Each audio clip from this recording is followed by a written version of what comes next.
India का जो oldest education system है वो है गुरुकुल।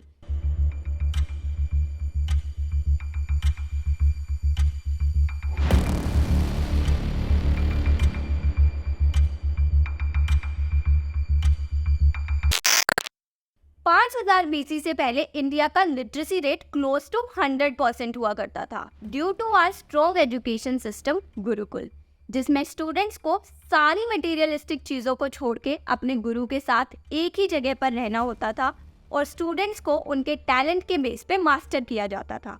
गुरुकुल में Veda, psychology, philosophy, medicine, mathematics, yoga and meditation जैसे सब्जेक्ट्स की प्रैक्टिकल नॉलेज दी जाती थी और स्टूडेंट्स को अपने गुरु के घर में रहकर ही पढ़ाई करनी होती थी और घर के काम में उनकी हेल्प भी करनी होती थी, जिसकी वजह से गुरु और शिष्य में एक इमोशनल बॉन्डिंग डेवलप हो जाती थी, एक स्ट्रॉन्ग कनेक्शन बनता था और पढ़ाई पूरी होने के बाद स्टूडेंट्स अपने गुरु को गुरु दक्षिणा देते थे। गुरुकुल को दुनिया का बेस्ट एजुकेशन सिस्टम भी कहा जाता है। अब बात करते हैं मॉडर्न एजुकेशन सिस्टम की, जिसे हम आज भी फॉलो करते हैं। 1830 में ब्रिटिशर्स ने देखा कि इंडिया का लिटरेसी रेट तो इतना हाई है और इसकी वजह थी गुरुकुल। तो ब्रिटिशर्स ने तय किया कि अगर इंडिया पे राज करना है तो इनके एजुकेशन सिस्टम को तोड़ना होगा। तो ब्रिटिशर्स ने लागू किया एक ऐसा इंग्लिश एजुकेशन एक्ट जिसमें सारी पढ़ाई उनके करिकुलम के अकॉर्डिंग होने लगी और धीरे धीरे बन गया एक रैट रेट जैसा एजुकेशन सिस्टम। कहते हैं हर इंसान का जन्म एक पर्पस के लिए होता है। आपने कई बार ऐसे क्वेश्चंस भी सुने होंगे, what is the purpose of your life. लेकिन हमारा एजुकेशन सिस्टम उस पर्पस को ढूंढने में हमारी हेल्प नहीं करता, बल्कि इस सिस्टम ने हम सबको एक ही रैट रेस का हिस्सा बना दिया जिसमें सब दौड़ रहे हैं, लेकिन ये रेस खत्म कब होगी, नो वन नोज। एजुकेशन का बेसिक मतलब होता है स्टूडेंट्स को नॉलेज देना, उनके स्किल सेट डेवलप करना और उनका ओवरऑल डेवलपमेंट करना। लेकिन हमारा एजुकेशन सिस्टम ह्यूमन डेवलपमेंट नहीं करता। ये सिस्टम एक one size fits all system है जहाँ स्टूडेंट्स पे प्रेशर डाला जाता है पास होने के लिए, अच्छे नंबर लाने के लिए, फिर चाहे उन्होंने कुछ सीखा या नहीं सीखा। हमारे एजुकेशन सिस्टम में रट्टाफिकेशन होती है, जो जितना ज़्यादा रट लेगा उसके उतने ज़्यादा नंबर आ जाते हैं। आपने देखा होगा कि अगर एक बच्चे के संस्कृत में 95% मार्क्स आए हैं तब भी वो बच्चा संस्कृत नहीं बोल पा रहा, तो सीखा क्या, रट्टा मार के बस नंबर देंगे। हर किसी को सेम सिलेबस, सेम चीजें चिपकाई जाती है बिना उनकी कैपेबिलिटीज देखे। द्रोणाचार्य ने पांडवों को सबको अलग अलग चीजें सिखाई उनके स्किल सेट के अकॉर्डिंग। सबको एक जैसी चीजें नहीं सिखाई क्योंकि हर बच्चे की अपनी अलग कैपेबिलिटीज होती हैं। और गलती सिर्फ एजुकेशन सिस्टम की नहीं है, गलती पेरेंट्स की भी है, क्योंकि हर माँ बाप को तो सिर्फ अपने बच्चों को डॉक्टर या इंजीनियर ही बनाना है। बचपन से ही आपको फोर्स किया जाता है अच्छे मार्क्स लाने के लिए। टीचर्स, पेरेंट्स, रिलेटिव्स सब यही समझाते हैं कि अच्छे मार्क्स नहीं आए तो अच्छी नौकरी नहीं मिलेगी, क्योंकि स्कूल सब शिक्षा का मंदिर कम और कॉर्पोरेट अंतर ज्यादा है, जहाँ पे आपको रेडी किया जाता है रट्टा मार के अच्छे मार्क्स लाके डिग्री लेके किसी कंपनी में नौकर बनने के। बेसिकली आपको स्मार्ट नहीं, 3 इडियट्स का चतुर बनाया जाता है। फिल्मों में हम कितना भी बोले कि ऐसे चतुर फेल होते हैं, लेकिन सच तो ये है कि रियल लाइफ में ऐसे चतुर्स को बहुत सारी अपॉर्चुनिटीज मिलती हैं और आप अपनी क्रिएटिविटी को रखते हो साइड में और लग जाते हो अपनी अच्छी जॉब पाने का सपना पूरा करने। और नौकरी भी आपको आपके पसंद की मिलेगी, इसकी कोई गारंटी नहीं है। इसका मतलब ये नहीं है कि जॉब करना गलत है, इस प्रोसेस में कमी है।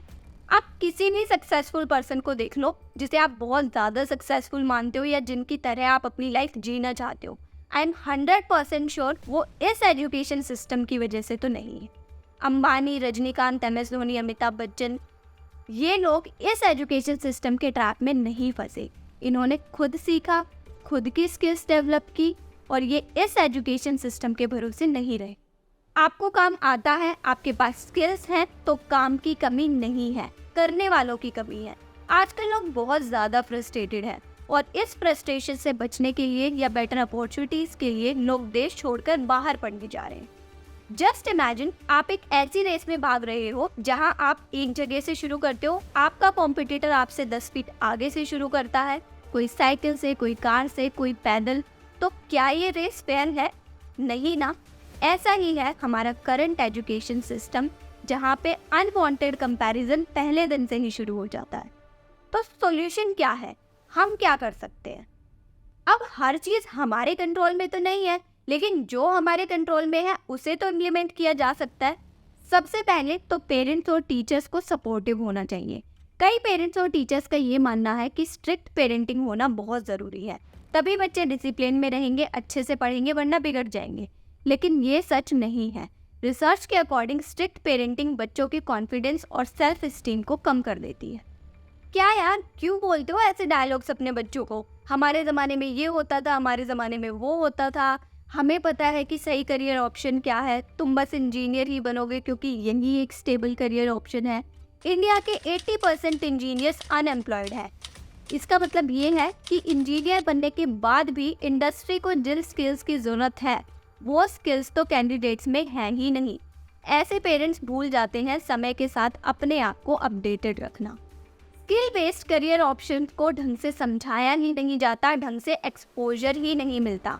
कितने स्कूल्स या कॉलेजेस ऐसे हैं जिसमें video game designer, actuaries, social worker, event management जैसे कोर्सेज हैं।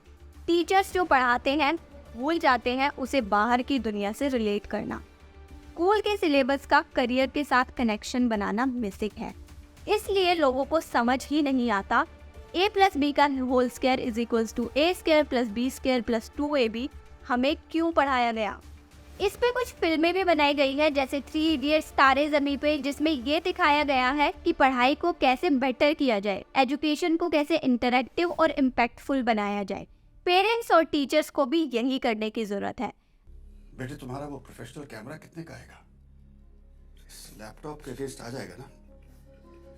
अगर और पैसे लगे तो मांग लेना बेटा। अपने बच्चों की काउंसलर बनिए, उनसे इधर उधर की बातें करिए। अपने बच्चों को रोबोट्स की फैक्ट्री मत बनाइए। आज़ादी के 75 साल बाद भी हम वही इंग्लिश एजुकेशन सिस्टम फॉलो करते हैं जो ब्रिटिशर्स छोड़कर गए थे। लेकिन हम कब तक अपनी प्रॉब्लम्स के लिए सिर्फ उन्हें ब्लेम करते रहेंगे?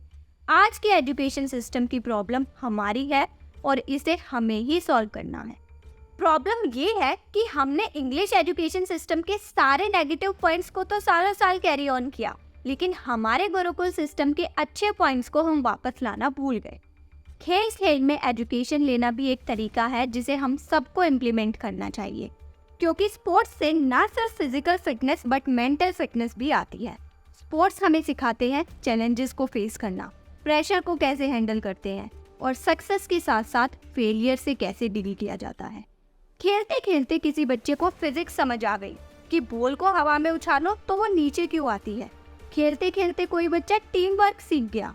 खेलते खेलते कोई बच्चा लीडरशिप क्वालिटी सीख गया।